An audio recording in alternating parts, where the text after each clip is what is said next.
Wait, you just said that 3 times. Yeah, because he did like 12.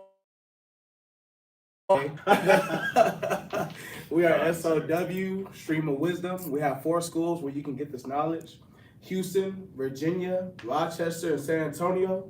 Remember, y'all, we have Passover coming up, and it's going to be April 12th. And then we have the expo right after, that Sunday, April 13th. We have multiple ways for you to get this truth.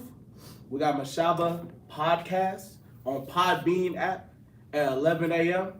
We have other channels: Stream of Wisdom, Norfolk, Virginia, Rochester. We have 5 Minutes of Wisdom. We have Hidden Truth Bible Show. We have Israelite Media Corp. We have multiple ways for you to get this wisdom. We also have kids classes. We have S.O.W underscore children underscore of light on Instagram, and on TikTok at S.O.W children of light. Let your kids tune in to this wisdom too. We have Israel Wear, where you can get your fringes, get your garment game up. We have Hebrew Academy, which is in Virginia and Rochester. It's every Monday, and every Tuesday here in Houston. If you need to contact the priest Kazakia's number is 757-300-4047. Priest Quadazop's number is 303-557-8979. And Priest Zion's number is 346-234-8340. We have multiple businesses that you can help the school with. Sweet Ambiance is one of them, where we want everybody to smell as good as we do, where we sell all natural fragrance oils. Get your smelling right, get your spirit right, get your feeling right. We have Chosen Creations, where we do woodworking, steel working. We make jewelry, right? Do engravings, I should say. And that's Chosen Creations, and that is our shop on Etsy, which is chosencreations.com. And then we have donations, where you can send in donations wherever's on your spirit, which is the Wells Fargo is 101-580-616. The Cash App is ISBHBK donations, and the Zelle email is isbhbk@gmail.com. The number is 757-300-4047. And with that is the end of the announcements. All right, awesome. All right, Shalom, brothers and sisters. Today's class topic, we're gonna be going over. We're gonna be going over a narcissist. It's gonna be narcissistic. A narcissist. Why do you say narcissism? I guess. Narcissism. What is it? A narcissist? Yeah. So have y'all heard of that term, narcissist? Yes. So,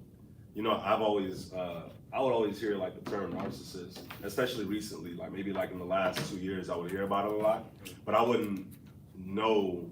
I didn't know like what it was really about. I never like looked into it until recently when we had a council, and the brother was like, and one of the brothers that was counseling was like, one of the problems is that y'all are narcissists to the people that was getting counseled. So I just so happened to go home and look into narcissists, and when I looked into it, it kind of like light bulbs was like just going off into my mind. What I realized was a lot of people actually are narcissistic. So it made me want to put together a class on narcissistic behavior and NPD disorder, right? That's what they call it, the narcissistic personality disorder, because it's a personality disorder. In other words, just to jump into it really quick, a narcissistic person is pretty much an asshole. Sorry for cursing, but that's what they are. They're assholes. They're jerks, mean people. But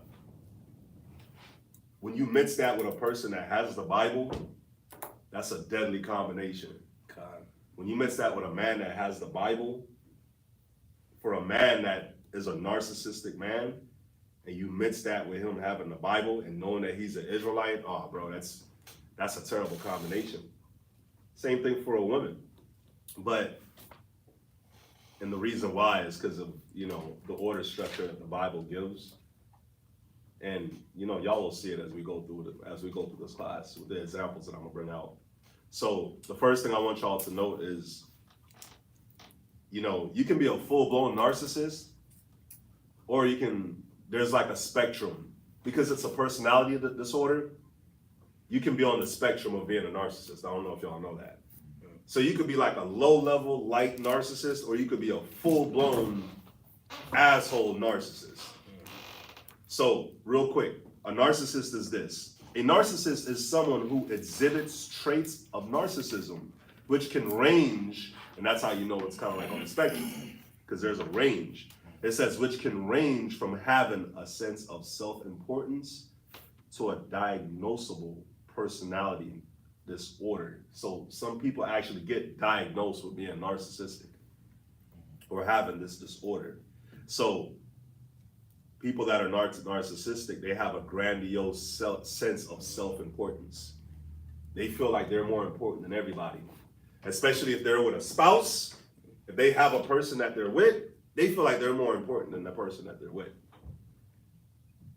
And when you look at like brothers that are in schools, and you look at Israelite schools, you could see how they have narcissistic traits too, because they'll be like, they'll move a certain type of way, like you're not a part of our school, so, and we're more important than you.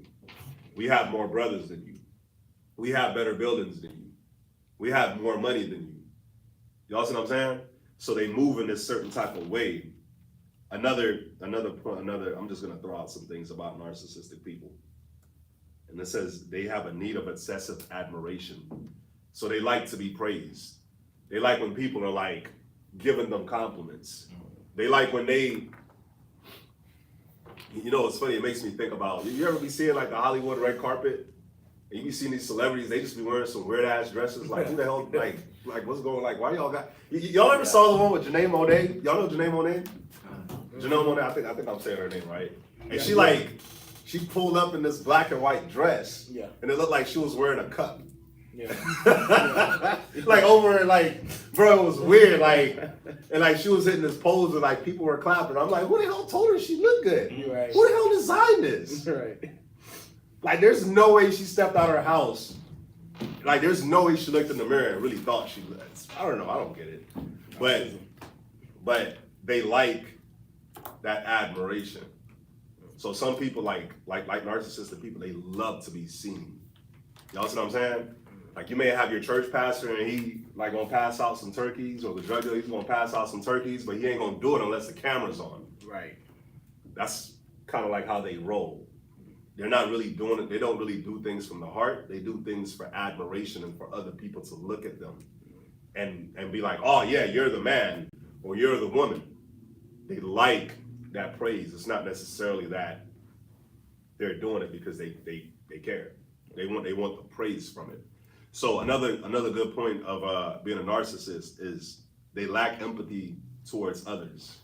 So they don't care about other people. They don't care how other people feel. They don't care about, they're inconsiderate. They don't care, and mostly it shows through their spouse or the person that they work hand in hand with. But like to an outside person, they'll have empathy. They'll show that they care. But like say you have a narcissistic boss, he's gonna be an asshole to you, or she'll be an asshole to you. They ain't gonna care about you. They ain't gonna care that you're tired. They ain't gonna force you to do certain things.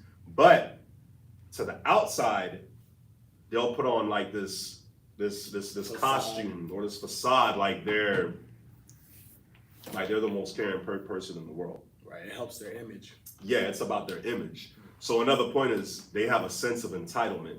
They feel like they deserve certain things. Like I deserve this, I deserve that.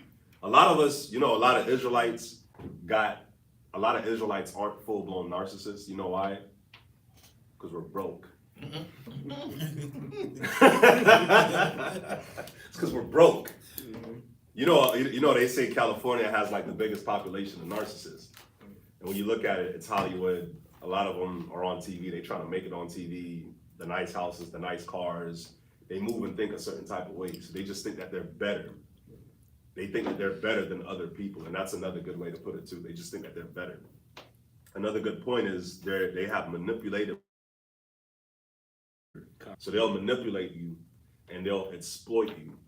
narcissistic people make great salesmen and great saleswomen because they can manipulate you and exploit you. I'll go into that later. And another point is they have envy of others, or they believe that others envy them. They believe that it's like the rappers.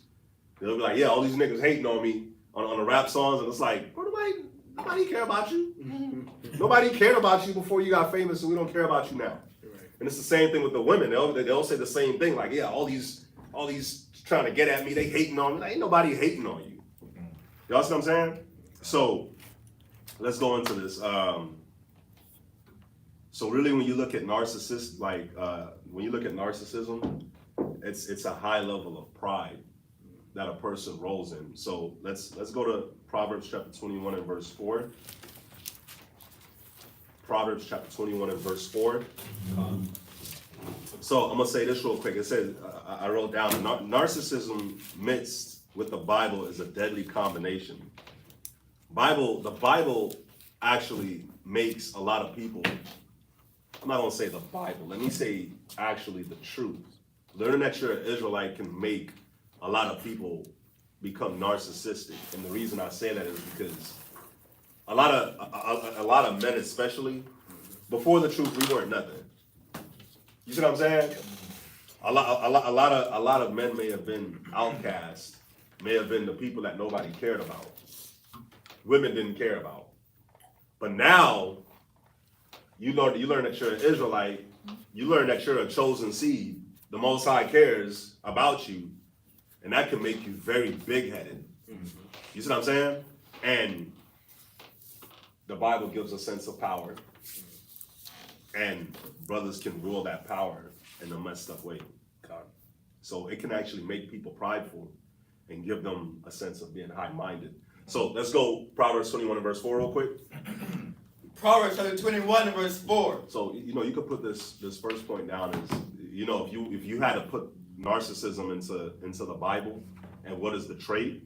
The trait is just a prideful individual, an extremely prideful individual. So this first point, you could put a prideful individual, or the pride. So read that, Proverbs 21 and verse 4. Proverbs chapter 21 and verse 4. And high look, and a proud heart. Go ahead. Is the plowing of the wicked. And the plowing of the wicked. And the plowing of the wicked is sin. So, how many people knew that having a high look and a pride and a proud mind, like I'm better than you, like I'm more important than you? Did y'all know that was sin? And if you think about it, if you understand the concept of the Bible, it's the complete opposite of the Bible. For us to walk around with a high look like I'm better than somebody.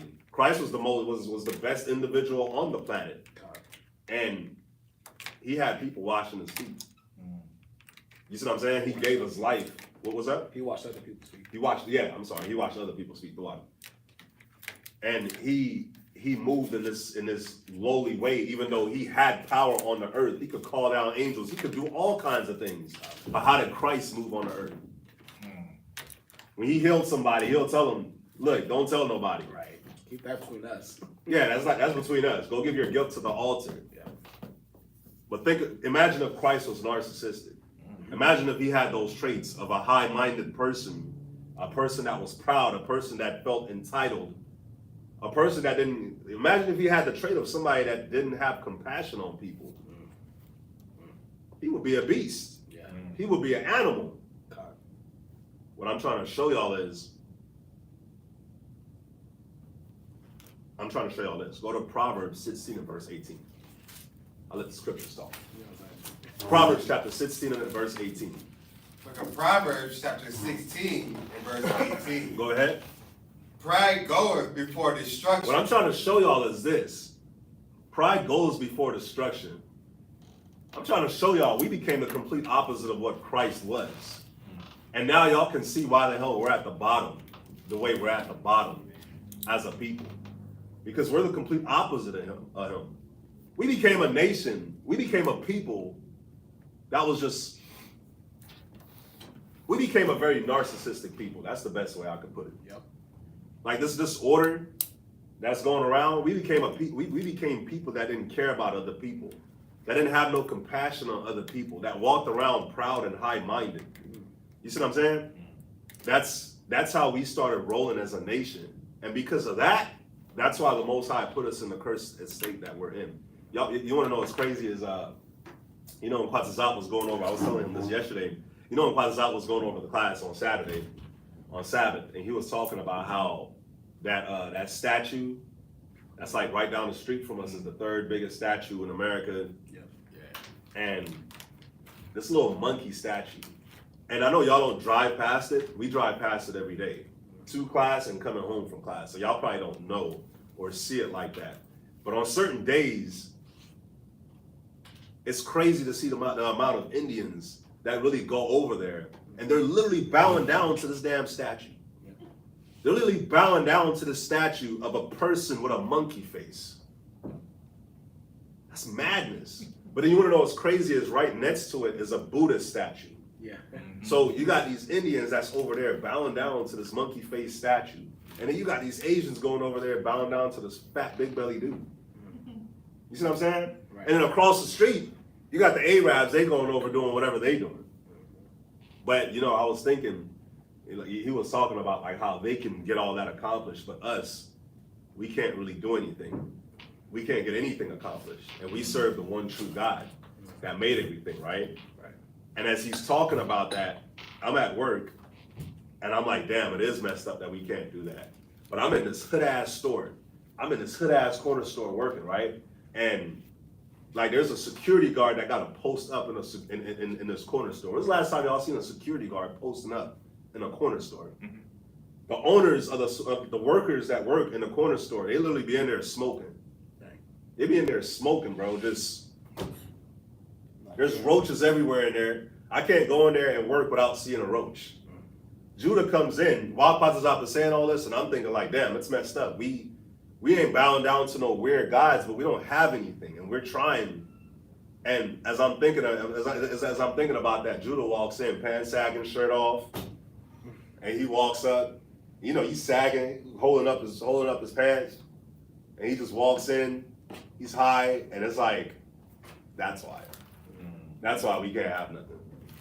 You see what I'm saying? And then he walks in, and then he gets the guy thinks he's stealing, and the guy knows him by his name. He's like, hey, you're not stealing, right? He's like, nah, I'm not stealing. The security guard's right here. And then he's like, can I get a light for the cigarette that I just bought? He lights his cigarette in the store. It's crazy.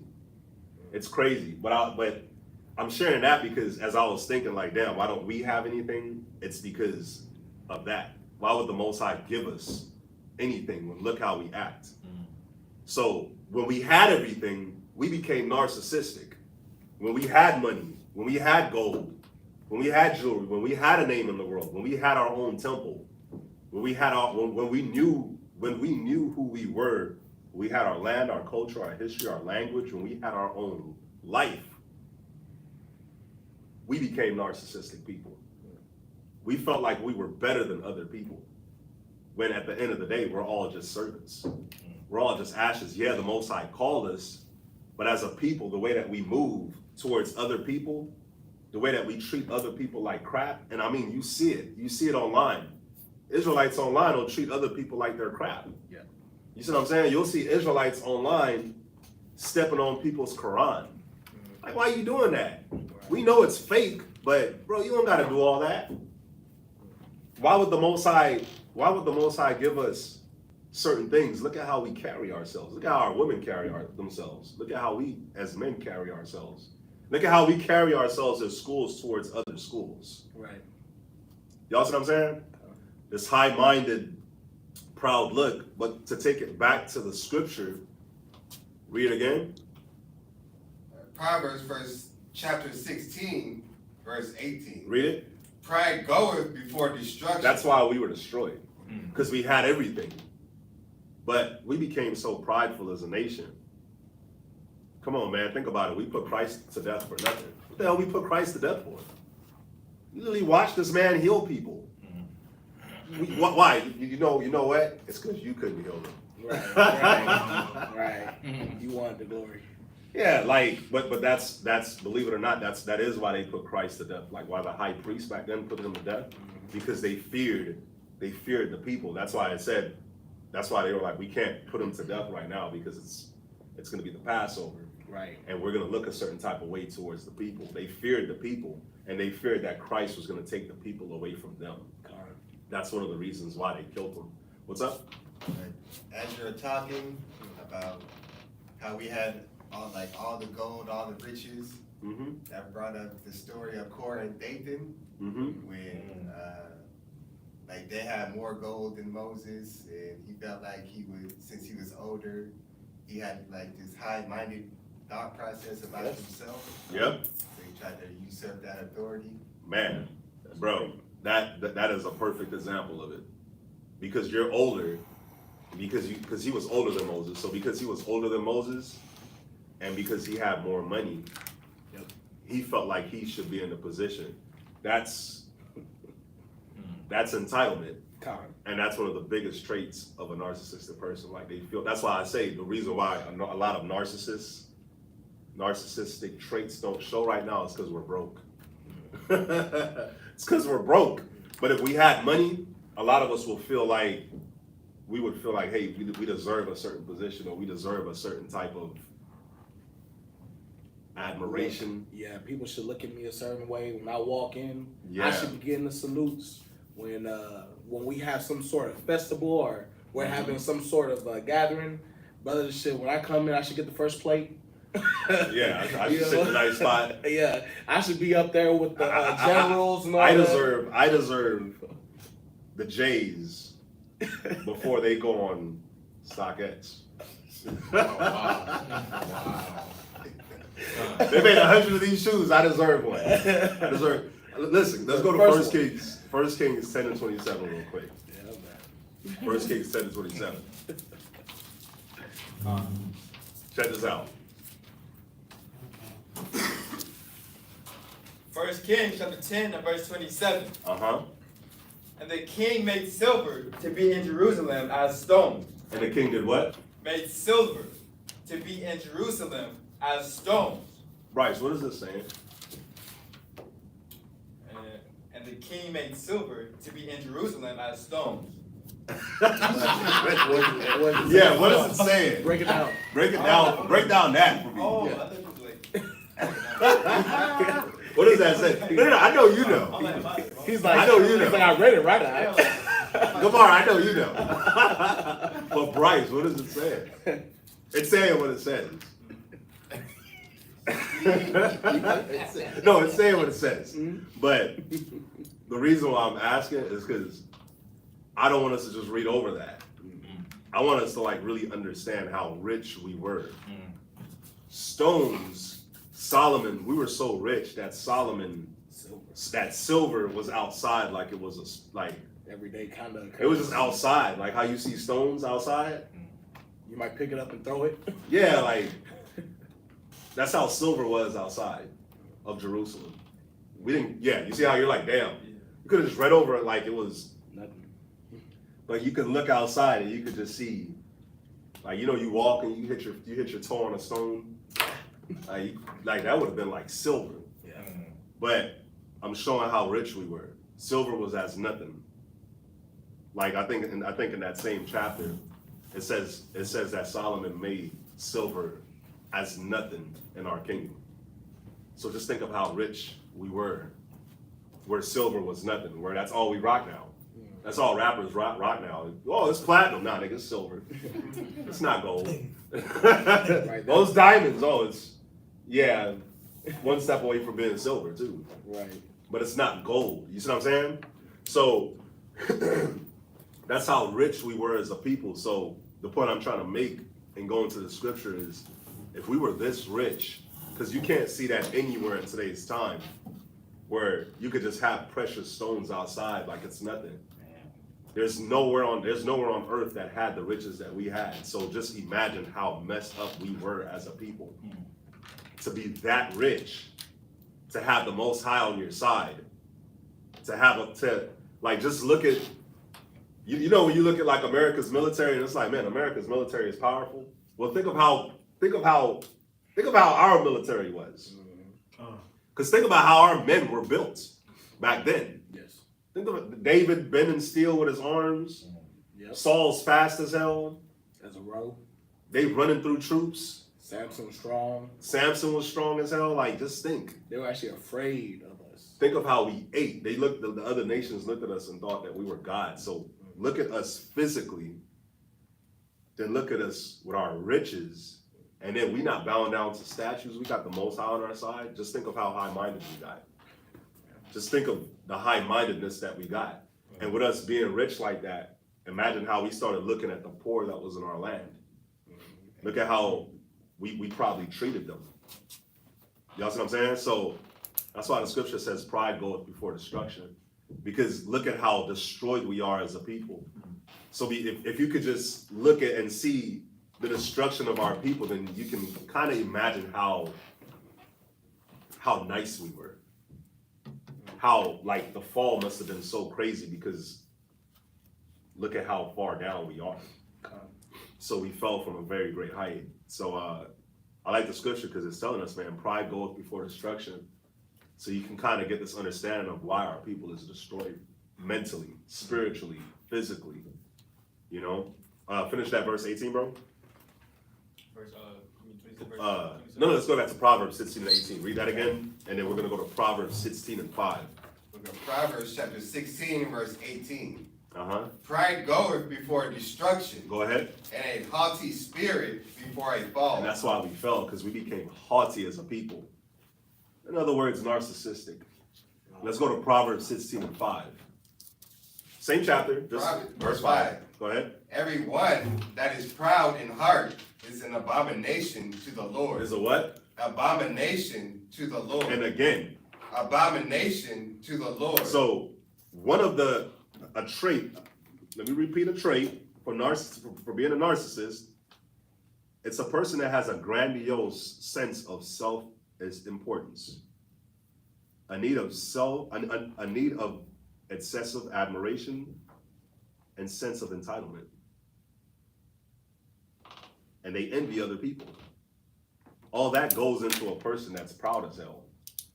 That's extremely prideful. And it says that is an abomination to the Most High. The Most High likens that to being a homosexual. Because a homosexual is a what? Abomination. It's an abomination unto him. So when we roll in this prideful spirit, when we roll with this prideful heart, it becomes an abomination unto the Most High. It's crazy. What's up? I want to just go with your point. What that one is? Y'all both got something? I appreciate it. What you have? Ecclesiastes chapter 10 and verse 12 and 13. Yes, sir. That's what I have. Watch Oh. out. All right, I didn't have that. I had verse 7. Let's go. So do this. Start at verse 7, and then we can go. You know what? Just go to 12, and then we'll jump back to verse 7. That's cool. Started 12? Okay. Yeah. Ecclesiastes chapter 10 and verse 12. The beginning of pride is when one departed from God, and his heart is turned away from his maker. Read that again. The beginning of pride is when one departed from God, and his heart is turned away from his maker. So, anybody want to explain why this is the beginning of a person leaving the Most High and not caring about the Most High? Because it says the beginning of pride is when, read again, one more time. The beginning of pride is when one departed from God, and his heart is turned away from his maker. And we just read that a person that walks around with a proud heart is an abomination to the Most High. So why is it so bad? And it's important to understand why it's bad, because who the hell wants to walk around and the Most High is looking at you like you're a homosexual? He's looking at you in the same light. You see what I'm saying? So being prideful is an extremely bad thing. And we get taught to have pride since we're kids. You see what I'm saying? Like, just think about it. If I step out right now, right? And not just me, but y'all too. So you step out and you got like a dirty white tee, white tee is not clean, it's dirty. You had it for a couple of years, so it ain't as white anymore. You stepping out with some old basketball shorts. You know, you got some slides on, you got some socks. Maybe you don't have no socks on with your slides. Your feet is ashy as hell. Your hair not cut, your beard ain't looking right. You walking out, how you feel? Feel like a what? Bum. Feel like a bum, right? But if you step out, you got some fresh J's, one of 100, one of 200, whatever. Pants is nice and creased, some True Religions, right? And you got a fresh polo on, and it's not an USPA. It's a Ralphie. It's a Ralphie. It's real, huh? It's a Ralphie. Or you got some Levi's, you got some Levi's, but Levi's is a little cheap. 501s though. 501s. You good. You're right. How you feel? Fly. Feel fly. I'm that guy. Which one you feel like, okay, so which one does the world teaches us to be like? The second. The second, right? Now, I'm not saying that we can't dress nice. What I'm saying is we're taught to like, I'm from Jamaica. We poor as hell. So when I came here and I was rocking USPA, I didn't know. I didn't know. So I'm in school and I'm like, oh, you got on a polo? Put on this USPA real quick. And they're like, bro, what are you doing? I'm like, what you mean, what am I doing? I got on a polo too. It's not the same. No, it's not the same, bro. It's not the same. I'm like, it's not the same. It's the same collar. We both got horses on. Yeah, it's the same horse. Like mine's a little bit different. You look a little different. But We still doing the thing. Sport. But it's like people took pride. Right. That's the point. Like we took pride. Like it became this big thing where it's like you can't. Like I couldn't walk around in those Skechers. You can't walk around in those Shacks. We can't go to Payless to get our shoes. They'll even have a saying like, why don't you have any pride for yourself? Don't you have some pride for yourself? You should have pride in yourself. Like they'll have sayings to go with it. Yes, bro. And I'm just using the clothes as an example with how people took pride in clothes. And if you weren't wearing a certain type of brand, you weren't looked at as anything. And one of the traits is a need of admiration and a grandiose self-importance. But then, damn, I put it at the bottom. That's what it is. It said that they looked at other people. Oh, they're quick to belittle others. There it is. Yeah. So you'll get belittled over what you were rocking. Yeah. But again, just because you have a certain type of clothing on, your pride will go up. You'll think that you're better than other people. Just because you're driving a certain type of vehicle, your pride will go up. You think that you're better than other people. And I mean, you see it. There's like a whole thing right now where like women don't want to date somebody because you don't want to go to the Cheesecake Factory. Well, excuse me, I'm not good for you then. I'm not good for you then because we definitely going to the factory. Cheesecake. We definitely going to the. We listen. My rib, our first. You know where the first place me and my rib went out to eat? Cheesecake. No, hell no. Where you with that hot and ready? Little Caesars. You gotta build up. You gotta build up to the cheesecake. You gotta start with the Yeah, cheesecake. you see how y'all laughing at me, y'all narcissistic people. I'm just being real. We went to Little Caesars and we got their messed up we got their messed up wings and a $5 pizza. That's all the brother could afford. That worked. And it did work.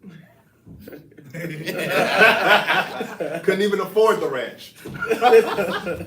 But no, back to the question I was asking about pride. Why is pride, it says pride is hateful before God and man. Why is it such a hate? No, that was verse 7 that we're supposed to go to. You're at verse 12. Let me just start at 7 and then jump to 12. Read verse 7. Ecclesiastes chapter 10 and verse 7. Go ahead. Pride is hateful before God and man. So pause. So my question is this: why is pride such a messed up thing? Yeah. Why is it so bad to have pride attached to your spirit? Why is the Bible so against pride? Like, there's not too many things that the Most High specifically says that he hates. Right. Esau is one of them. A lying tongue is one of them. Old adulterer that go. Old adulterer that doeth is one of them. And now he's thrown in pride. And pride is something that's attached to a person's spirit. It's in them. So why is it that the Most High hates this thing called pride, and he likens it in the same place as as a homosexual? It's important to know. And then YouTube. My thoughts is pride to make you thinking that you can basically do anything, making you think that you got. When they say that I started from the bottom, I got it. Mm-hmm. It was all they doing. No help from the Most High. Mm-hmm. Then pride to make you'll be so prideful that when you really need help, you don't want to ask nobody because you're too proud to ask, and people look at you as you always having it, and then now when you don't, your pride won't let you humble yourself down to be able to ask for that help that you really need. Yep. So. Oh, that was pretty good. Gabar, what you got? What's the verse? Where are we at? We're at Ecclesiastes 10 and 7. Ecclesiastes? Yeah. Popular. Anybody else? Because I can go to a scripture that kind of shows it. Well, it's not going to show it exactly, but anybody else? No. We'll go back to Ecclesiastes. Before we do, go to Ecclesiastes 6 and verse 6. No, Proverbs 6 and 6. And I'll give a good understanding on why the Most High hates pride so much. Okay. So before you read that, check this out. So pride is, it says insolence, it says rude treatment of others. So when you're prideful, you treat other people rude. Then it says inordinate self-esteem and unreasonable conceit of one's own superiority in talents, beauty, wealth, because people take pride in those things. So it says they feel like they're superior because they're talented in a certain type of way. You see that with sports athletes all the time. They ain't gonna talk to you. Like, y'all ever seen how Kobe did? Kobe was a prideful dude. There was a dude that used to that played with him. His name was Smush Parker, I think, something like that. Yeah. Smush Parker said Kobe wouldn't even talk to him in the locker room. He said he tried to have a conversation with Kobe. Kobe was looked at him like, bro, you're not good enough to talk to me. The dude started on the same team as Kobe. He was his starter. He wasn't even coming off the bench. He looked at him and said, you're not good enough to talk to me. That's crazy, isn't it?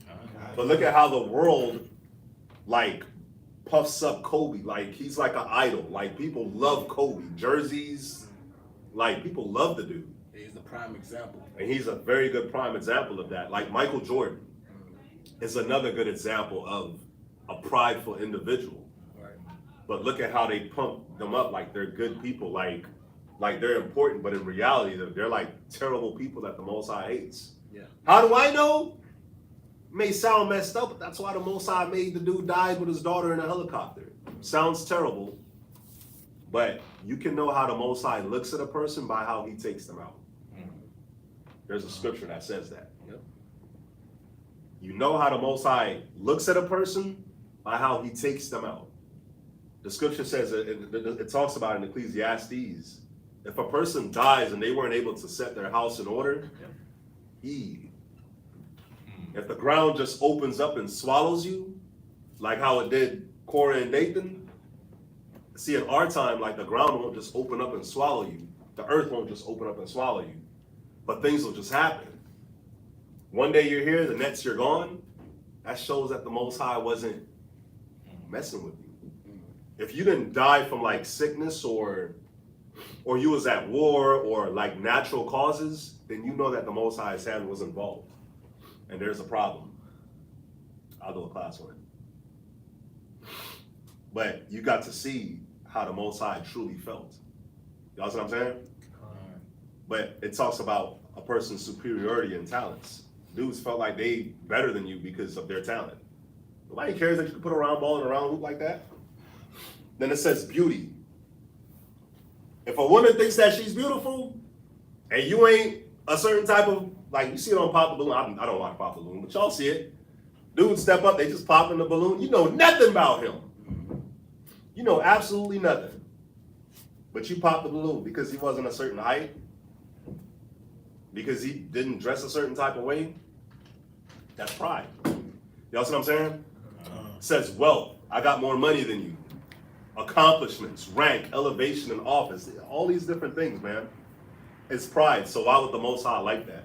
And that's just one definition. Excuse me. One more thing real quick. I was trying to get a synonym for it. Because right now we're on this topic of pride, but we're going to move on to this other stuff. So it says conceited is another word. Arrogance, overconfidence, self-love. But that's good on that. Let's go back. I had that Proverbs. Read that real quick, Lashabar. Book of Proverbs, chapter 6 and verse 6. Uh-huh. Go to the ant, thou sluggard. Mm-hmm. Consider her ways. So, what y'all know about ants? Oh, man. You know a lot about ants, actually. You're a ant. But in response to to the scripture and in accordance to this class, why is an ant? Why would I go here when it comes to pride? Gabar? I would say because ants, they have to work together. They got what? They have to work together. Exactly. One ant don't care about their own life. An ant don't give a damn about his life. It's all about the next ant. So when an ant sees a threat, like I got bit up by some ants yesterday, tagged me up, bro. I didn't even know till it was too late. But got tagged up by some ants yesterday, and when they bite you, I don't know if y'all noticed, but when an ant bites you, they let out like this scent that lets all the other ants know, hey, come bite this dude. There's trouble. You see what I'm saying? When they find food, they don't start eating. They find the food, they let out the scent, let all the other ants know, hey, I got some food, we can all eat. So an ant don't care about itself. An ant will risk its life for the next ant. I remember being a kid and messing with ants and killing an ant and watching the other ants come and get this ant and bring him down to the hole. I don't know if y'all ever know that. I don't know if y'all knew ants did that. But ants, if you kill an ant, they'll come get the other ant and bring them down to the hole. People ain't doing that. And in today's time, we're gonna world star it.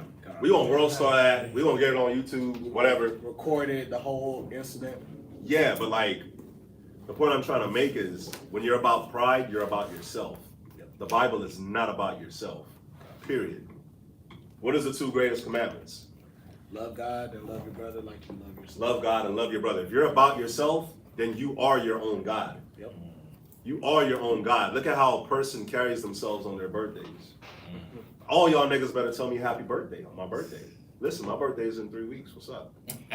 It's in 2 weeks, actually. I can do whatever I want. What's That's up? what they say. It's my day. What y'all doing? For me. But you know, in the world, like your birthday coming up, it's like you expecting your phone to blow up. Everybody, happy birthday, happy, like you expecting a big party. Yep. You expect like that's your day. Everybody celebrating. You're a god on that day. You filled up with pride. A prideful person walks around like they are a god. They're better than everybody else. They don't care about nobody else. So in other words, they go against the two biggest. They go against the whole Bible, because the whole Bible rests on two scriptures: love God with all your heart, love your brother as yourself. When you're prideful, you don't care about other people. You just don't. And you care about yourself. So in other words, you are a god. So, but let's go back. Let's go all the way back. So pride, Ecclesiastes 10:7. Right. From the top. Ecclesiastes chapter 10 and verse 7 Mhm. from the top. Mhm. Pride is hateful before God and man, And by both doeth one commit iniquity. Go ahead. Let me jump to 12 or read it all the way down. Jump to verse 9. Verse 9. Uh-huh. Why is earth and ashes proud? Yeah, like why, what do we have to be proud of? I mean, at the end of the day, for earth and ashes. You know, I was turning the compost yesterday, and I was showing my rib. I was like, look, like the stuff does break down into dirt. And she was like, man, that's crazy. Like all the stuff that we threw in there really just turned into dirt. And I was like, yeah, that's why we get buried too, because we turn into dirt when we get buried. That's why the Bible calls us earth and ashes, because that's all we are. We were created from that, and that's what we return to, earth and ashes. So this life, it's like, well, what is there really to be prideful about? What is, like, we all come from the same creation, and we're all gonna go right back to the earth. We can't take nothing with us. So what is there to be proud of, in a sense? The only thing that you could be proud of is the good works that you may have done that's left behind. You see what I'm saying? Yeah. But yeah, jump to verse 10. You had verse 10, right? Well, I was going for early was 13. Okay, you went to verse 12? I was doing 12 and 13. Okay, yeah, but jump back to verse 12. Verse 12. Mm-hmm. The beginning of pride is when one departed from God. Yep. And his heart is turned away from his maker. Why? Because it's not about the Most High and his people anymore. It's about you. Right. Go ahead. Verse 13. Mm-hmm. For pride is the beginning of sin, and he that hath it shall pour out abomination. So, y'all see how it says pride is the beginning of sin? Isn't that crazy? So whenever we commit sin, we're in what? Pride. How? Somebody explain. If I commit sin right now, how am I prideful? How is it that I'm in the beginning stages of sin? Well, it says pride is the beginning stages of sin. How?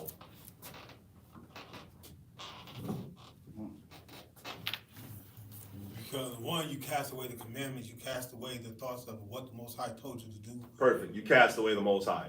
It's not about what he thinks anymore. It's about you. Couldn't have said it any better. That's why it's the beginning of sin. Because the Most High is no longer the forefront. You're the forefront. What the Heavenly Father says to do and not to do is no longer what's important. How you feel and what you want is now what's important. So in a sense, you become a God. That's why it's the beginning of sin. Because if you're rolling like that, then you're liable really to do anything. Yes. So it's the beginning of sin. Go ahead. Verse 13 from the top end. Mm-hmm. For pride is the beginning of sin. Go ahead. And he that hath it shall pour out abomination. And you're going to pour out a whole bunch of abomination. Go ahead. And therefore the Lord brought up on them brought upon them strange calamities. Therefore the Lord brought upon them strange calamities Mm-hmm. and overthrew them utterly. So y'all want to know why fires just ran through California just now? Right. Well, I just said that California is one of the most narcissistic places on earth. That's where all the fancy cars is. That's where all the fancy houses is. That's where all the Hollywood people are. That's where all the celebrities are at. That's where Kendrick Lamar is at. That's where everybody, like in America, who don't want to live in Cali? Always 75 degrees, damn near never rains, like In-N-Out Burgers there, everywhere. Y'all hate me? Y'all can hate. Y'all can hate, but show me something better. Show me something that tastes better. Exactly. Whataburger don't taste better, bro. I eat that and I can't. Whataburger? Whataburger? Whataburger? My burger. Whataburger? Water, okay. Okay. Cut. My burger. I just sound like some hating ass. No, I never got the wrong. You know what? That's another question. Where were you going? Or you went to yours? That huh? was it, yeah. You went to yours. Okay. Hate. Hate. So, go to Revelations chapter 1 and verse 5. We're gonna switch up a little bit real quick. Revelations chapter 1 and verse 5. I gotta get moving. I'm talking too much. Revelations 1 and 5. Book of Revelation, chapter 1 and verse 5. Uh-huh. And from Jesus Christ, who is the faithful witness, and the first begotten of the dead, and the prince of the kings of the earth, unto him that loved us, and washed us from our sins in his own blood. His own blood. Go ahead. And have made us kings and priests. And has made us what? Kings and priests. We're what? Kings and priests. So you could stop there. You know why I'm going here? Because you know how I said, like, I stated earlier, Israelite mixed with a narcissistic person mixed with the Bible is one of the worst things. The reason why I was saying that is because when you weren't nothing in the world and you learned that you were an Israelite and you learned that you were a nation of kings and priests, how big-headed are you gonna be when you literally learn that, damn, the Most High looks at me like I'm a king? It's one thing to be president. You're president for 4 years if you're lucky. I'm sorry. No, you're lucky. You're president for about 4 years. You may get another 4 if you're lucky, right? Right. But when you're a king until you die. And your children will be king. Your children are royalty. That's like the highest, most powerfulest thing that you can be on the planet. The Most High said that that's what we are. During Solomon's time, that's how we lived. And that's what we're going to return to. So the reason I'm going here is because that's not who we are right now. But a lot of our people, a lot of brothers, a lot of sisters, you know, when we learn that, man, we're that's how the Most High looks at us, and that's what we're gonna become in the future. We turn into animals. We start treating our family members bad. We start treating the people that we gotta work hand in hand with bad. We start looking at them in a certain type of way, like we become narcissists. We start looking at them like I'm better than you. Yeah, we are. We're more favored by the Most High. I'll say that. But we may not necessarily be better than you. Y'all want to know something that we say a lot as Israelites that it just isn't true? It just isn't true. Like, white man didn't create nothing.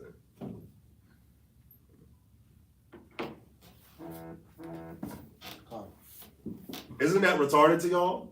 Didn't Elon Musk just create a damn Tesla? Let's just be real. The dude created Tesla. He's one of the smartest people on the earth. He created the Tesla. You see what I'm saying? But we like to say that because now we got pride knowing that we're Israelites. White people created a bunch of stuff. It says in the last days that knowledge is going to be increased. Yes. We created some stuff, but they've created some stuff. Let's be real. Yeah. But we run with that. There's a lot of stuff that we run with. You telling me Asians ain't create nothing? They did. We don't know math. What was your grade when you passed high school for math? I barely passed math. I'm being real. I'm just being real. I didn't pass math. The teacher just gave me a 70. I appreciate her too. Because I wouldn't have had a diploma if it wasn't. I'm just being real. There's no way I passed algebra 2. Yeah. X plus 2 parentheses times 3. What is this? Bro, we barely know math as a people. What the hell are we talking about? Did y'all do good math? What, high school? Nah, see? I did. I mean, Gabar, you did good math? I know math, but I ain't good at it. So how can we say we create, like, yeah, we created some stuff.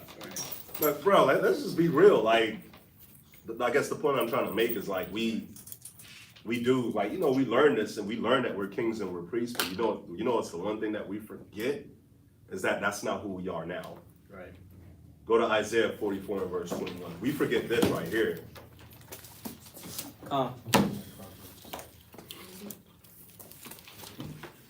Go ahead. Isaiah chapter 44, verse 21. Uh-huh. Remember these, O Jacob and Israel. For thou art my servant. We are what? For thou art my We're servant. servants. We're servants. Servants at the end of the day. Nothing to be prideful about. Galatians 4:1. What is there to be an admiration about when you're a servant? How can you feel better than other people when you're a servant? Galatians 4:1. Galatians chapter 4 verse 1. Uh-huh. Now I say that the heir, as long as he is a child, differeth nothing from a servant, though he be Lord of all. So yeah, we're gonna be Lord of all right now, man. We're servants. We're heirs, but yeah, we're servants. Go ahead. But is under tutors and governors Uh-huh. until the time appointed of the Father. Fine, and that time ain't here yet. That time is not here yet. So let's go to Proverbs 27 and verse 2. So one of the points of a narcissist, another thing that they like is, the admiration. So Proverbs 27 and verse 2, and then Ecclesiasticus 18 and verse 32. Book of Proverbs, chapter 27 and verse 2. Go ahead. Let another man praise thee, and not thine own mouth. So a narcissistic person loves to be praised. So they'll do things to be praised. So like, I'll give y'all an example. You see how we'll have the feast? A narcissistic person may cook the feast, not because we care about feeding anybody, but it's because we want y'all to, I want y'all to tell me how good my rice and peas is. That's what it is. I don't care that y'all are full. I want y'all like, what did you make the other day? The dessert? Oh, the desserts? Yeah. Which one? Which one? Yeah. See, that's that What was the bread? narcissistic stuff, bro. Oh, stop, What bro. was the I'm bread? just playing. I'm just playing. The brand What was the bread? is Corey Special. Exactly. See that Yeah, Corey? yeah. Come on, Corey. Nah, it was, I mean, I'm messing with it. No, the one But it was that I something made, you made. It was something you yeah, made. it was like the fruit nachos. God. So, The caramel I'm just drizzle. messing with you. Yeah. You know what I'm saying? I'm just messing with you, but the point is, like, they'll do things. Right. Not. It's like I was saying earlier. They'll do things not because they necessarily care. They do it because they want to be seen. They want the praise. The kudos. They gotta have the praise. They gotta have the good job. They gotta have the man. You're the man. You're the sis. You're. Pat on the back. They do it to be looked at in a certain light. Ecclesiasticus 18 and verse 32. Ecclesiastes chapter 18 verse 32. Take not pleasure in much good cheer, neither be tied to the expense thereof. And this is the thing. Some of us can be tied. Not gonna say some of us. A narcissistic person is tied to the expense of this good cheer. Of, hey man, good job. So like, if you're not telling the person if they're not getting that, hey, good job, you're the man, you're the sister, like, man, you're just awesome. Like, they're not getting that, they're completely tied to that. Their whole, like, they'll be depressed if they're not getting that. They're not the same person. You see what I'm saying?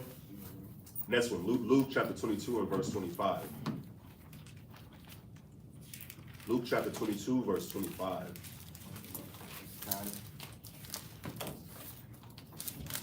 Book of Luke, chapter 22 and verse 25. Uh-huh.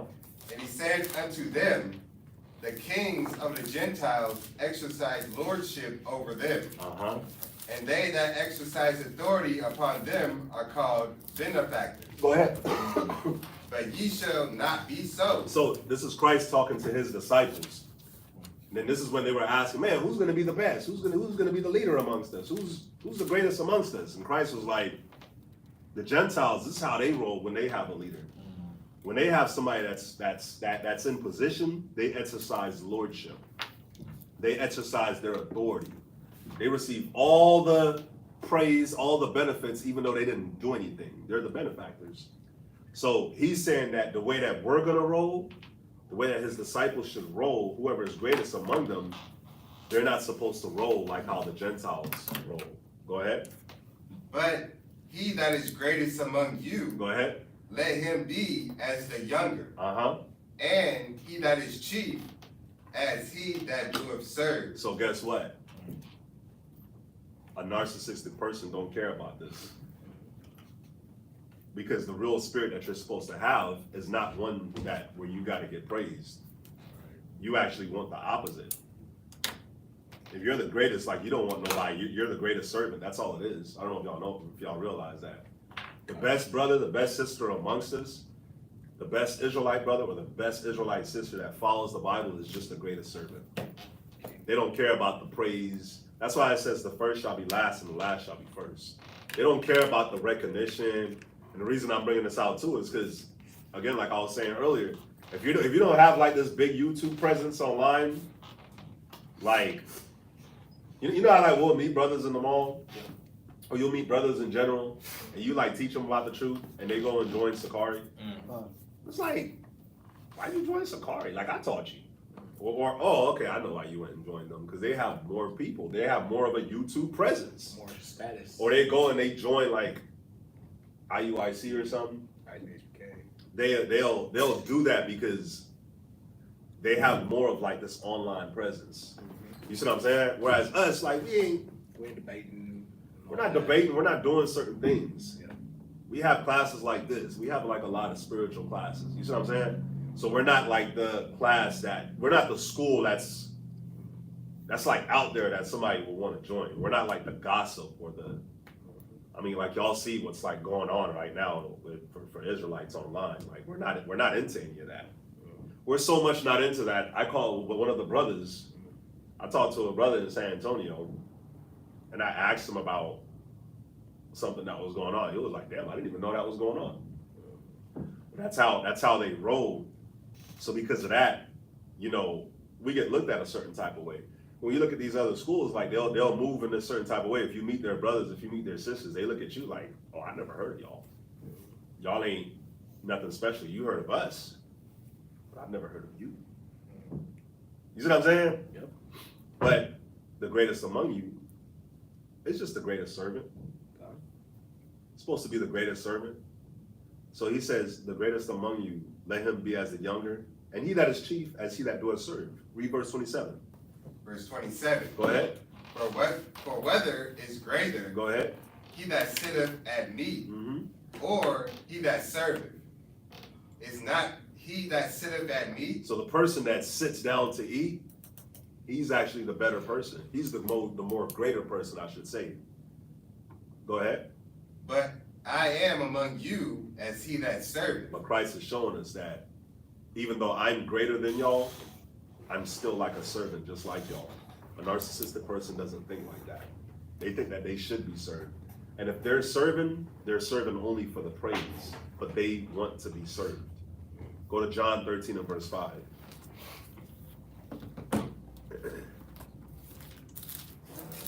John 13 and 5. Uh-huh. Look at John chapter 13 and verse 5. Mm-hmm. After that, he poured water into a basin, Uh-huh. and began to wash the disciples' feet, and to wipe them with the towel wherewith he was girded. Uh-huh. Then cometh he to Simon Peter, and Peter saith unto him, Lord, doest thou wash my feet? Jesus answered and said unto him, What did he say? What I do thou knowest not now, but thou shalt know hereafter. So Christ was the greatest, and Christ is washing their feet. So Peter was rejecting him. Like, bro, you don't gotta wash my feet. Why you about to wash my feet? And Christ was like, you don't understand what I'm doing, but you'll understand it later. You see what I'm saying? The point I'm trying to make and going here too is that a narcissistic person ain't about to wash no feet. Like, just think about it. For you to wash somebody's feet, for you to wash somebody, like, hit your feet with soap, like, like how, what is the feet thing? What is the feet service called? Pedicure. Who here has had a pedicure? Just curious. I know you've had a pedicure. Never had a pedicure. Bruh, does wonders. Have a pedicure? Yeah. Bruh. Ain't nothing diddy about that, bruh. Ain't nothing diddy? Ain't nothing diddy about that, bruh. He over there looking like. I'm so sorry, you had a pedicure.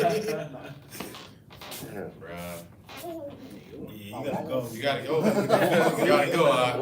What, my toes gonna be throwing up gang signs? Nah, They probably not. nah, they gonna be right. What do they do? Like, Bro, they get you right. They get all the They get it. cuticles, the dead skin, they have you right. Then you get it polished, not to just let them polish it. Don't put the stuff on there. They walk out. wait, don't put what on there? Put a little Don't put no shine on it. They'll polish it for you without the fingernail polish. But if you're gonna do it, you gotta do it right. No, you don't. No, sir. We don't play them games.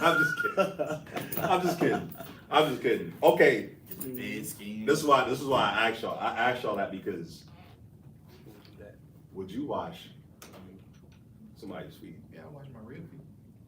That's it. You wash your ribs' feet, huh? Would you wash your brother's feet though? My Rice's feet. My Rice's feet. He on his own. But no, the point I'm trying to make, I mean, y'all see it like Christ washed the disciples' feet. The point I'm trying to make is ain't nobody in here really trying to wash no feet like that. Especially if you ain't about to get paid, like you about to pay me? Oh, you just want me to wash it? In the spirit, bro. You want me to go and get the bucket and fill it and wash it too? Like, that's what Christ did. He just did it out of nowhere. They didn't even know. He just started washing some feet. They didn't even know why. Yeah. That's why he said, he was like, well, you don't understand why, but you'll understand later. Yeah.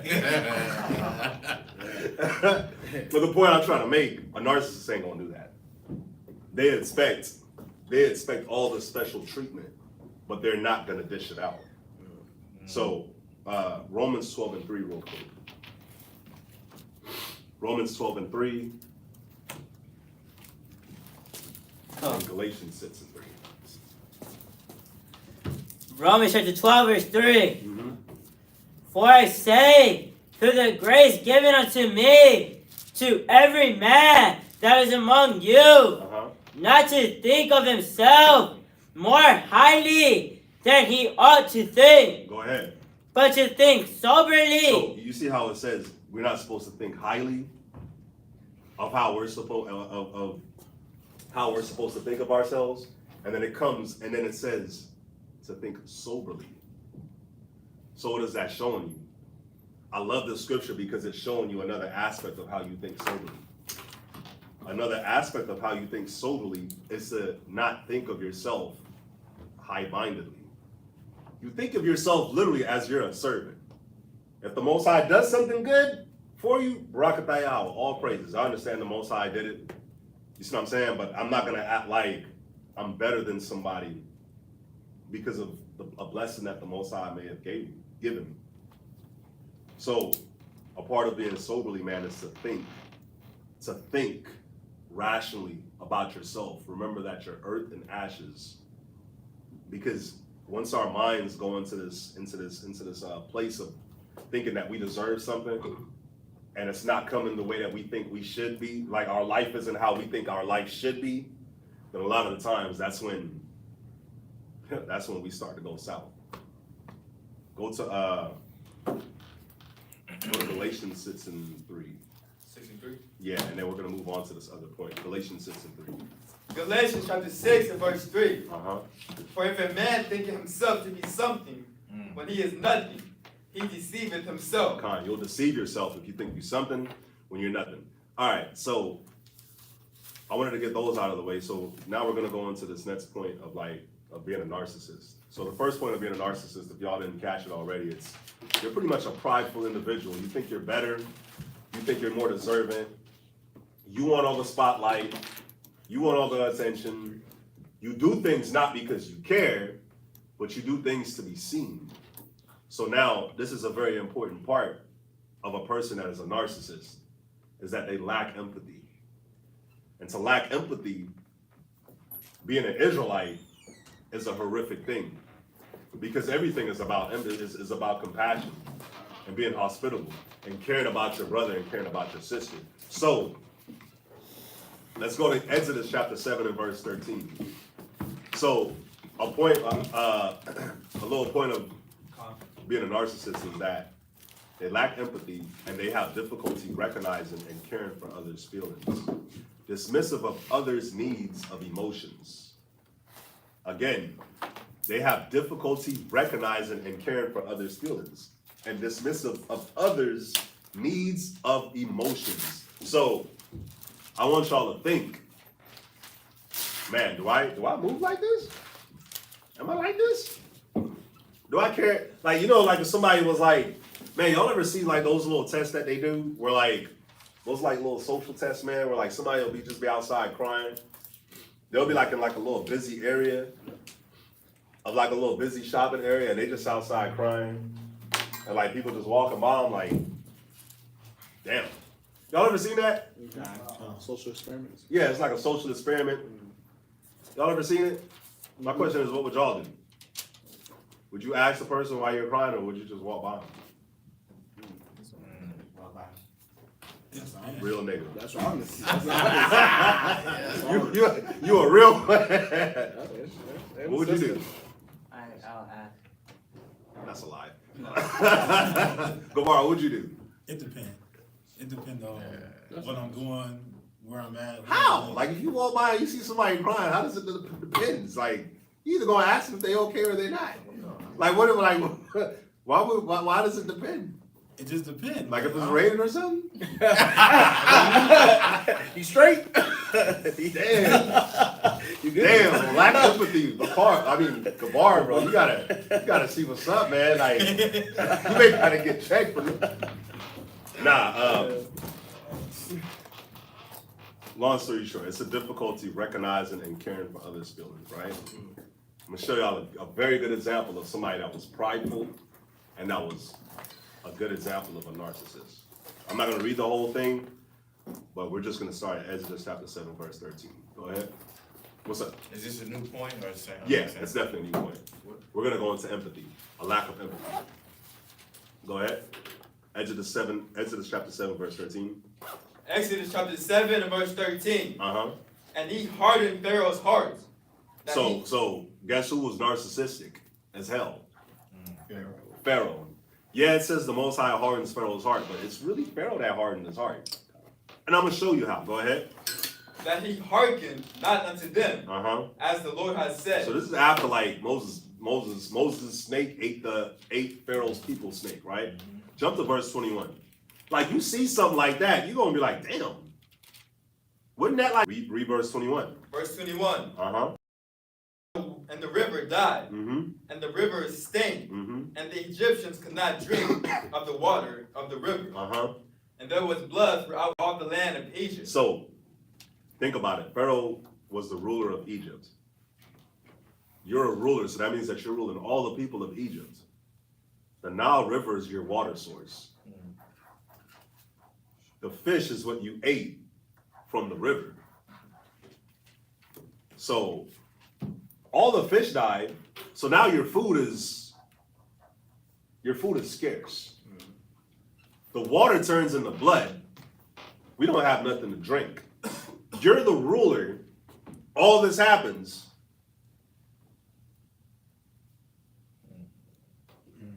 How would you know? Like, bro, like if you were the ruler and this happens, you are the king, bro. If I'm the king and our water source is gone, and the food is gone, and all he's saying is let my people go, bro. Y'all gotta go. I mean, y'all gonna stay. What am I gonna eat and drink? What am I gonna? Y'all can stay, but yeah, I'm just gonna sit here and starve. But why? Because he's prideful. Because he's prideful, and you know what? He lacks empathy for his people. He lacked empathy for the people that he was ruling. You're seeing why. Like, all this that has happened, like the Most High didn't just do this for nothing. Pharaoh was like this. He lacked empathy. Like, he didn't just like start lacking empathy now. Been lacked empathy. You see, it's safe to say that. Because all the Most High ever does, whenever you see him move, he puts certain circumstances together for you to show you what's in your heart. That's what he did with us when we were in the wilderness. Certain things happen in the wilderness so that he can show us to us, so that we could see how our spirit was. That's why he put us in certain predicaments in the wilderness, to reveal who we were to ourselves. All he did was reveal Pharaoh to him. So they couldn't eat the fish of the river, and they couldn't drink the water of the river because it turned into blood. So it stunk. Go ahead. Verse 22. Verse 22. Uh-huh. And the magicians of Egypt did so with their enchantments. So not only did this happen, but now you got the magicians that's going to do it too. Why didn't they do the opposite? Oh, you turned the water into blood and just killed all the fish? Let me just go ahead and turn it back into regular water. Nah, I'm going to turn the water into more blood. Right. Come on, man. But that's what happens when we become prideful. When you're prideful as hell, like you don't think straight. You do stupid stuff. That's like, bro, that's like my rib getting mad and slashing my tire. Right? And I'm like, I'm sorry, but I don't know why this is I don't know why this is the example coming. My rib ain't never splashed I've never had a rib that slashed my tire. But it's just the example that came. It's like, huh? It's like we share the car. Yeah, but it's like she slashes my tire and I go and slash the other tire. Like, yeah, you stupid. Like, you think I slash it better. Right? God. So I'm gonna destroy myself. That's what he literally did here. And that's what pride does.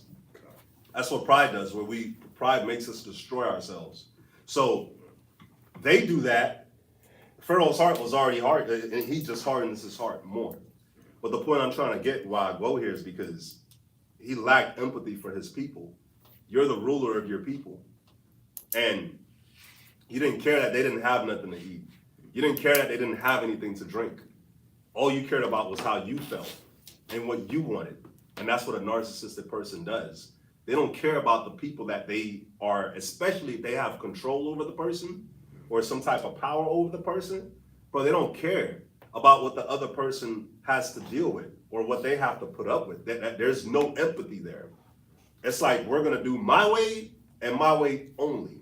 That's why I say a narcissistic person mixed with the Bible is a deadly combination, because the Bible, like, think about it, it's our belief system. It's our faith, it's our foundation. So you put your trust and your faith, not just in the Most High, not just in the Bible, but you do have a little bit of trust. You do have a little bit of confidence in the people that you're around because they're leading you spiritually. Yeah. But if they don't give a damn about you, it's messed up. Yeah. Think about a wife that has the trust and the faith in a husband that he's going to lead her the right way. If this dude is a narcissist, he don't care. He don't care about what she got to deal with. He ain't don't care about her emotions. Ain't no empathy going to be there. It's going to be my way or the highway. 1 Peter chapter 3, verse 1. No. Y'all don't got to get it. That's what they do. Oh, That's what they do. 1 Peter chapter 3, verse 1. Wives, be submitting to your husband. Submit. Submit. Put the hand tight. Submit. Put the hand. Submit. Put the hand. Food. Put the hand. Clothes. Put the hand.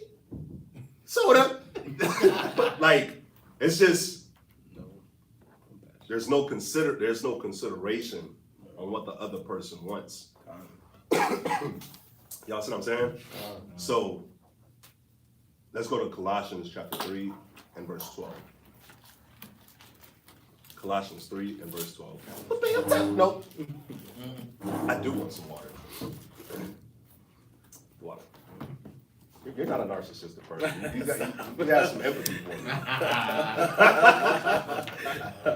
Hey, but no, on a serious note, I don't want to like just throw that term out loosely, because, man, I watched a lot of videos on it. I watched a lot of videos on it, man, where people talked about it, and it's really messed up. Like, if you're a person if you're a brother with a narcissistic woman, like, it's crazy. It's crazy, man. Like, it's literally hell. Mm-hmm. And a lot of brothers, but to be honest, man, a lot of brothers like that. If you're a sister that's with a narcissistic man, it's pretty wild too. But that's the thing, like, both of them are choices. But you know, when kids get involved, it's, yeah. Because remember, a narcissistic person is just an asshole. They're a jerk. They lack empathy. They don't care about other people. So they don't care about their spouse.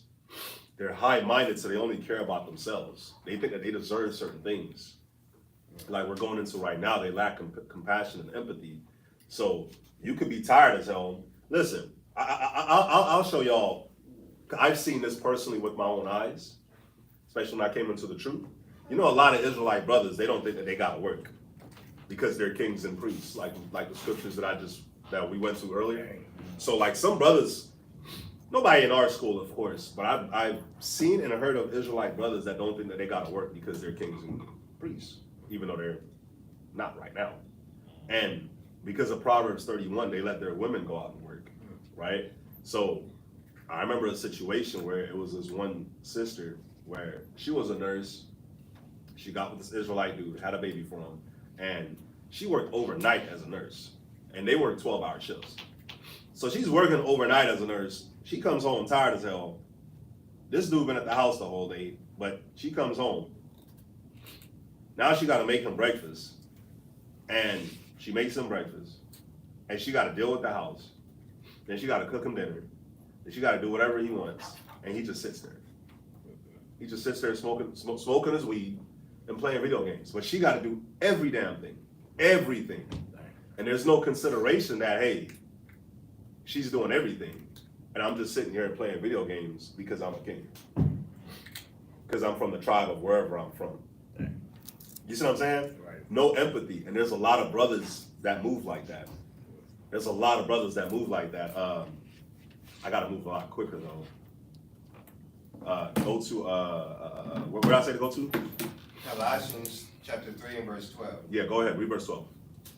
Put on, therefore, as the elect of God, holy and beloved, bowels of mercies, Go ahead. kindness, humbleness of mind, meekness, long suffering. In other words, put on some empathy. When you have bowels of mercies, that means that you're merciful to people. You can empathize with them. When you're kind, you can empathize.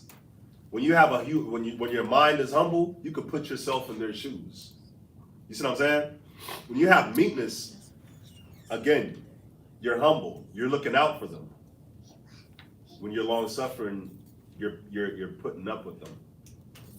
So this is the mind that the Most High wants us to roll in. Verse 13. Verse 13. Uh-huh. Forbearing one another and forgiving one another. Go ahead. If any man have a quarrel against any, even as Christ forgave you, so also do ye. And with a narcissistic person that lacks empathy, bro, you don't want to mess up.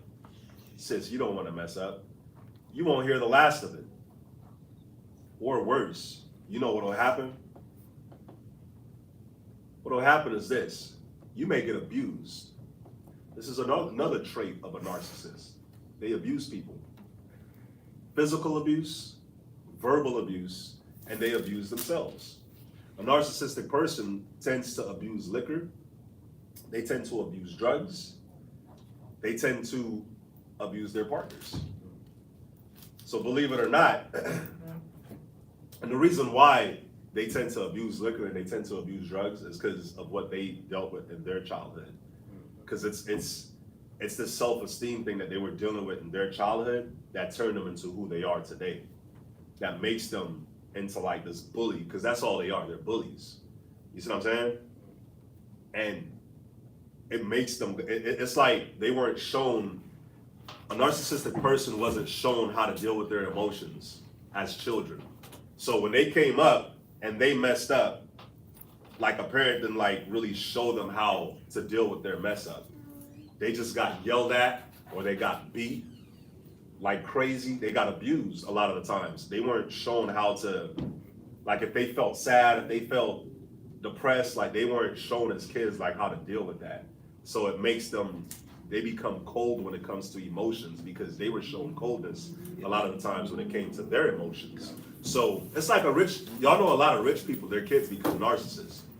And why? Because that's why it's so popular in California, I guess. But It's because their parents are so caught up in work that their parents weren't there to show them. Their parents just gave them money. So that was like their way of fixing things. They just got money.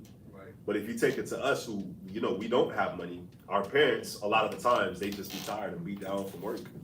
And they can't deal with us. They can't deal with our emotions and the things that we deal with. So we become cold to emotions. Yeah. And because of that, they become cold to the other people where they got to show emotions towards. Right. They don't know how to empathize because they themselves had to shut down their own.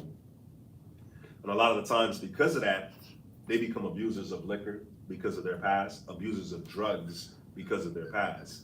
And they don't, it's weird. They don't really see how them cussing a person out or beating on a person, it's like they know it's wrong, but they don't care. So this is another instance to throw in. Like they're a lot of the times too, they don't have any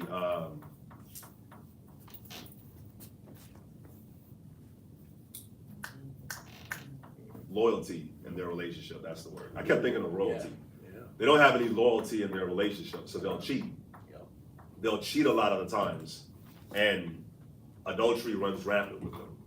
So just other things to throw out because I don't think I'm gonna be able to hit all this. You're at Colossians, right? God. Drop that. Let's go to Philippians chapter 2. No, go to Hebrews actually chapter 5 and verse 1. Go to Hebrews chapter 5, honestly. Yeah, go to Hebrews chapter 5 and verse 1. Hebrews chapter 5 and verse 1. And you're gonna read the verse 3. Come. And then we're just gonna move to the next point. I had to skip a whole bunch of scriptures, but it's fine. Hebrews chapter 5 and verse 1. Mm-hmm. For every high priest taken from among men is ordained for men in things pertaining to God, that he may offer both gifts and sacrifices for sin. So the way that the Most High took the high priest back then, he took them from among people. They weren't nothing special, but the high priest came from amongst us. So it's like if you grew up in the hood, guess what? Your high priest, more than likely, he's gonna come from the hood too. Like that's just the easiest way for me to put it. But why would he come from the hood? Read verse 2. Who can have compassion on the ignorant? This is why. So he'll be able to have compassion on the people. So the Most High took somebody that came from a place that you came from and set him above you. Why? Because he'll be able to understand you. We're both from the hood. We both grew up in the ghettos. We both grew up in the slums. I come from where you come from, so I can understand where you're at. I can feel for you. That was the whole point of it. That was the whole point of the high priest being taken from among men, because they were supposed to be able to have compassion on other people. So you say that you're going to be an Israelite, you will around this Bible. The whole thing is to be able to have compassion on your people, not look down on your people, not look at them like they're lesser of, but the whole thing is to have compassion, because at the end of the day, they're just ignorance. They don't know. They don't know what they're doing. You see what I'm saying? I saw this video, man, of this little young dude. He was 17, and I guess one of his friends went and killed 3 people. And he's sitting there, and he's in the interrogation, and they're like, I can't snitch, I can't do it. I can't snitch, I can't do it. They're like, bro, you about to be in jail for the rest of your life. He's like, K did it. He shot all 3 of them. You know why, in the beginning? Why he was like, I can't snitch, I can't snitch? Because he was ignorant to the fact of what he was really facing. But when they made him not ignorant anymore, like, bruh, you about to be in jail for the rest of your life. He's like, oh, snap. Yeah, he did it. I don't care about being a snitch, he did it. I'm not about to go to jail for the rest of my life and you killed all these people. A lot of the times, the point I'm making is a lot of times where our people don't know. We're ignorant. We're ignorant until we make the decisions, we make the choices, and then we gotta live with the decisions, and then we gotta live with the choices. We be ignorant. So the whole point of the high priest is to understand that, man, they just don't know. They just don't know. The people don't know. So let me have some compassion, because they don't know. They don't understand. This is all they know. You hear with rappers all the time. They'll be like, this is all I know. The streets is all I know.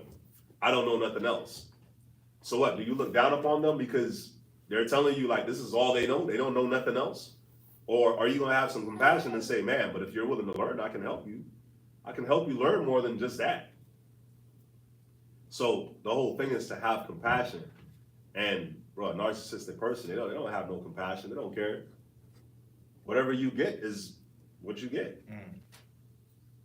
So let's go to this next point. The next point is going to be exploitation of others. They exploit other people. Go to John chapter 10 and verse 11. What's up? You want me to go to 3? No, you can. Yeah, you can pause it. Yeah, you don't have to go there. John chapter 10 and verse 11.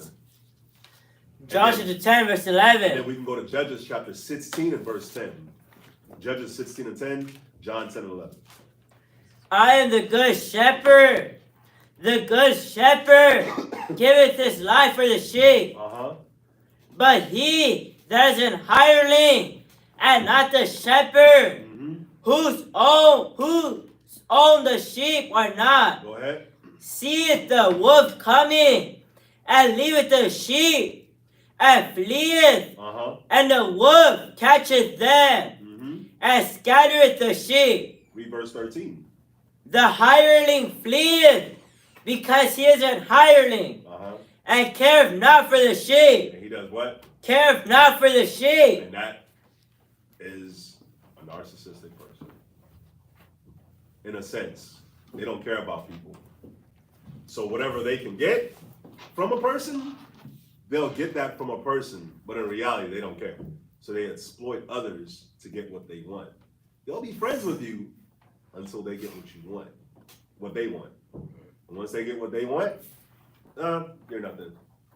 It's like being at the mall and you deal with the person a certain type of way to get the money, and then as soon as you get the money, you're like, all right, bro, bye-bye. You start cold. Bye. You out. It's like being at the mall and literally just going into a person's pocket and taking their money out. You don't care. So it's this exploitation of other people. But check this out. Go to Judges 16 and 10. Judges 16 and 10, and what they like to exploit is other people's emotions and feelings. The reason why I throw the mall, that example of the mall, is because we sell oils in the mall. We're salesmen in the mall, and narcissistic people make great salesmen. Yeah. Because they do not care. You know how like you may be in the mall, you selling some oils, and you like, I got this dude at $200. Let me give you a bottle for half the price or something. Let me try to show you some love. First, like, nope. I'm taking everything from you. All of that. Like, you may be like, they may be shopping and they like, yeah, I don't got no money for it. Narcissist, first of all, let me see your wallet. Oh, you got money right here. That's a beast. Yeah, I'll bring you up. But they make great salesmen. Right. Great salesmen because they don't care. And they become, when they're managers, they're ruthless. They'll fire you. They'll fire you, they'll exploit you. They'll let you come in, work the whole shift, and then fire you. Anybody ever had that happen to them? I've definitely had that happen. Like, bro, you made me come in and work this whole shift just to fire me, bro? That's wild. Yeah. Ever since that happened, I never gave her 2 weeks again. I'll go in and slap everything off the shelf. I never, bro. That happened with my first job, bro. I never, ever gave her 2 weeks after that. When I'm out, I'm out. I'll be working like, yep. Read that, though. Judges 16 and 10. Oh, okay. Judges chapter 16, verse 10. Mm-hmm. And Delilah said unto Samson, Mm-hmm. Behold, thou hast mocked me, and told me lies. Now tell me, I pray thee, wherewith thou mightest be bound. So, of course, Delilah is, about to get Samson caught up and get him killed, right? And she asked him, we jumped, but she asked him, hey, what's the source of your strength? He lied to her, and this is where she's like, behold, thou hast mocked me and told me lies. Now tell me, I pray thee, wherewith thou mightest be bound. So he tells her another lie. Jump to verse 13. Verse 13. Uh-huh. And Delilah said unto Samson, Hear Hitherto thou hast mocked me. So she's saying, you mocked me again. You just mocked me again. Hitherto. Go ahead. And told me lies. Uh-huh. Tell me wherewith thou mightest be bound. And he said unto her, If thou weavest the 7 locks of my head with the web. Mm-hmm. And she fastened it with a pin. So she does that. It doesn't work again. Read verse 15. Verse 15. Uh-huh. And she said unto him, How can thou say, I love thee, when thy heart is not with me? So now, because he's not trying to tell you the source of his strength, and you're trying to get this man killed, and he's protecting that, she's like, you don't love me. How can you say you love me when your heart isn't with me? So what is she doing? She's doing emotional manipulation. Yep. And this is what they do. They exploit emotionally. So say you're with a narcissistic partner and you're telling them about the things that you don't like or the things that you're dealing with. They may break down and cry in front of you. But they're not really crying. They're not really sad. They're doing it to exploit your emotions. So then you as a man, you may be like, damn, if you're a man and you see a woman crying, you're automatically like, damn. You automatically feel a certain type of way. But they'll do that to get what they want from you. The same way a man may move a certain type of way emotionally with a woman to get what he wants from the woman. This is what you're seeing out of Delilah, and this is how they roll. They'll exploit people, but they like to exploit with emotions as well. So she's playing this man. She's playing with this man's emotion. Go ahead. Thou hast mocked me these 3 times, and hast not told me wherein thy great strength lieth. Uh-huh. And it came to pass, when she pressed him daily with her words, and urged him, so that his soul was vexed unto death. So she did it daily. Go ahead. That he told her all his heart, and said unto her, There had not come a razor upon my head, for I have been a Nazarite unto God from my mother's womb. If I've been shaven, then my strength will go from me, and I shall become weak and be like any other man. Go ahead, verse 18. Verse 18. Yep. And when Delilah saw that he had told her all his heart, she sent and called for the lords of the Philistines, saying, Come up this one, for he has showed me all his heart. And they came and killed him. Well, they didn't kill him, but they took his eyes out, and they got him killed. So, what's that? So just come on that point, like, why would he just keep telling her this stuff if, like, after I tell you, these people come in and attack me? Right after. Like, So it seems foolish. So, 2 things. One it was the Most High's doing. The second thing is, Samson's obviously an idiot. There's no other way for me to say it. The dude is obviously a fool. Because first and foremost, just getting with, he was never supposed to get with a Philistinian woman.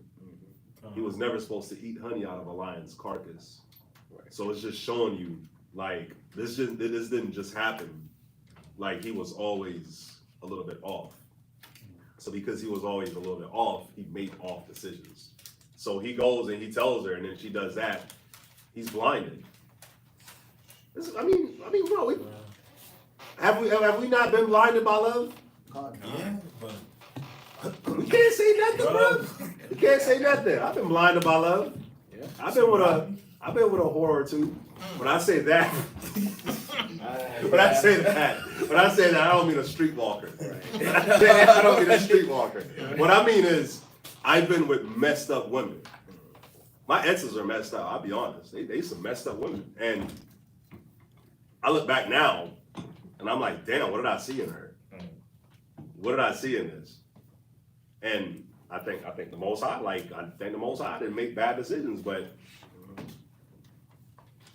have you? We've all been with messed up women. Yeah. And we've all been blinded. We've all been blinded. And a lot of the times, bro, the signs is right there, but we don't pay attention. Not at all. That's the best thing. That's the best way I can say it. you know, is, I mean, but at the end of the day, bro, Samson was just a fool. Just like the second He time. was. Because even the first one, the first wife he married, Mm-hmm. he told her a secret, and she ended up telling the people the riddle. Remember? Mm-hmm. And so this is like the second time this is happening to him. And the second time it's happened to him, he has multiple examples of it happening to him. So usually you will learn, okay, let me switch up because this keeps happening. This is something I can fall to. But what does a fool do? A fool will keep doing the thing that destroys them. Exactly. They don't learn from the mistake. You know, but again, you know, when you bring it back full circle, I mean, it was just the Most High, man. This was a part of the Most High's works because he was going to use Samson to bring down the Philistines. Did it have to go this way? No, it did not. It did not have to go this way. But the Most High brought Samson forth to bring them down, and that's what Samson was going to do. Yeah. It's just that Samson made it go forth this way when it didn't have to. But either way, he was created for that purpose. And the Most High made the purpose happen, even though he wasn't the best Nazarite, even though he wasn't the best brother. You know, that's just how it happened. But, you know, in pertaining to the class, man, it's just that, you know, she manipulated him emotionally. And there's a lot of men that get emotionally manipulated by narcissistic women. And a lot of women that get manipulated emotionally by narcissistic men. They get exploited. And it's always the emotions that get exploited. You don't love me. What you mean I don't love you? You hate me. What you mean I hate you? You know, like they're telling you that and you're the man or you're the woman and you're like, man, it's obvious I love you. What are you talking about? Right. But they do that they say they do that and they say certain things to get certain reactions out of you. You see what I'm saying? So and then guess what? I'll show you another one that they do. If the other person is gonna leave in the relationship, then the narcissistic person may break down and start crying and be like, "Oh, I'm gonna change. I'm gonna do this. I'm gonna do that." But in reality, they're just saying the right words to get you to do what they want you to do. But in reality, they're not gonna do that. They're not gonna do that. Or they may change for a little bit just to get you back in the good graces. But it's just to get you back in the good graces. Once you're back, then they kind of like revert back to how they were. Yeah. So why? Because there's no compassion really there. Because the real root of the problem is the lack of compassion and the high-mindedness. And they use that to lock a person in. So if the lack of compassion and the high-mindedness don't change, then the crocodile's tears don't matter. Go to Ecclesiastes 19 and verse 26. Yeah, man, don't cry. There's even another way that they cry too. Ecclesiastes 19:26. Ecclesiastes chapter 19, verse 26. There is a wicked man that hangeth down his head sadly, and inwardly he is full of deceit. But inwardly he's full of deceit. So something else that they do, they may cry when they realize that they've messed up, or they realize that they're in trouble, or they realize like, damn, things ain't going the way I want it to go. They may cry, but you know why they're crying? Not because they messed up, not because they feel bad. They're crying because they look bad. They look bad. They look a certain type of way to the public. So it's not really that they're sorry. They're crying because they look a certain type of way. Their image is shattered. The person that the whole world thought they was, that's no longer them. Their image is shattered, so they cry. That's really where it's at. It's not really like a godly sorrow, right? Or hey, I messed up. It's not sincere. That's the word. They're crying because I'm exposed. Yeah. Go ahead. Verse 27. You know what? Don't go there actually, because we got 7 minutes.